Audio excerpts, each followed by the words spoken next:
All right, at this time we have severe thunderstorm warnings off toward the north of town, Brian, and these storms are packing a punch with wind gusts up to 60 and 70 miles an hour. We actually have on Max 1. Look at the warning right now if we want to take that full screen. It looks to me like Jackson, Jennings County is going to get some pretty active weather here shortly. Well, that's one way to do it. We just moved the camera right to the key wall. So I'm going to walk over here and try it here. There we go. There's more than one way to do this, right? Severe thunderstorm warning for Jackson and Jennings counties for a batch of strong showers and storms passing out of central Indiana at this time. And my radar is not wanting to work either. Brian, if you could switch that, hit the space bar for me. We're having a few issues here. We're going to get the kinks out here in just a second.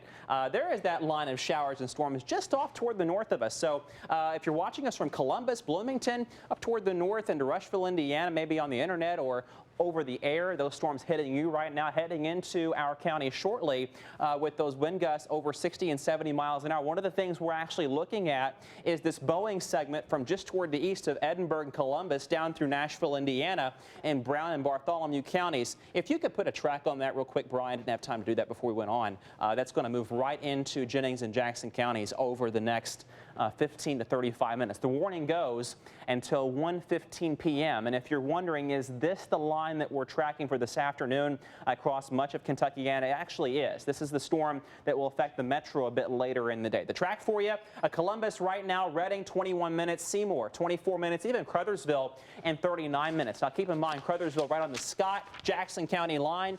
We don't even have a watch out in effect for Jefferson and Scott counties yet. That's going to come very shortly, but you can bank on additional severe thunderstorm warnings being issued into Scott, Jefferson, Washington counties, eventually Clark County, Indiana, into Trimble County, Kentucky, and eventually into the metro over the next hour, hour and a half as these storms move from north to south and into the viewing area quite quickly, Brooke. That complete forecast coming up in a few minutes.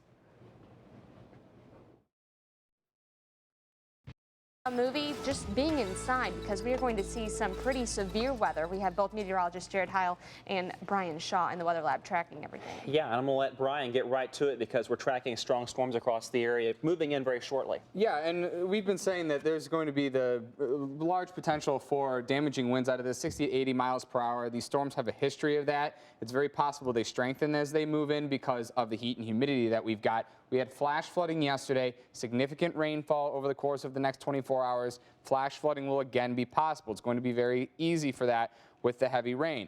Isolated tornadoes going to be possible, and with these severe storms, large hail also going to be potentially there as well. Seymour, in 20 minutes, this storm is going to be in your area. North Vernon, about 25 minutes, and then Crothersville in about 30 to 35 minutes. So you do still have time to get indoors. This is on its way to the Louisville Metro. Looks like about an hour and a half before it's going to be on the doorstep of downtown Louisville as they're moving southeast at 45 miles per hour. But you wouldn't know it right now. Sunny skies out there, but it is that heat and humidity that is fueling those storms as we're expecting the chance for severe weather. Jared's got the latest on where we're expecting these storms to move. Yeah, here's Futurecast. You can see it having a really good handle on the situation here. By 2 o'clock, our northern county is getting rocked with those showers and storms. Then moving into the metro and I-64 corridor, I think in that 2 o'clock hour, within 2 and 3 o'clock, that's the window for damaging winds, some very heavy rain to move into the metro and the rest of the I-64 corridor. And then passing south with time, maybe a bit of a break, some partial clearing. It's going to warm back up into the 80s. And with a front close by being reinforced by that shower and thunderstorm action that's going to pass through this afternoon, additional showers should pop up a little later into the overnight, and that's what these models are picking up on. And that's when some very serious flooding is possible, especially if these storms train or go over the same tracks that they went over earlier this afternoon by later on tonight. And that is definitely a possibility. A moderate risk, that's the second highest risk category that we have. All of the area pretty much shaded in red. The main threat is wind damage and flash flooding from these storms this afternoon into tonight. Multiple waves. There could be power outages, trees being knocked over. The ground is wet. It's not going to take much.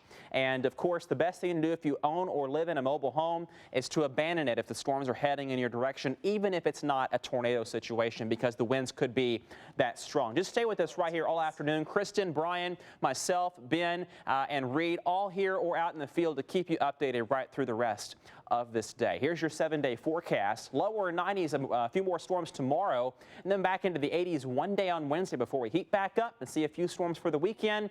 It's going to be mighty hot. Heat index values over 100 for the weekend, Brooke.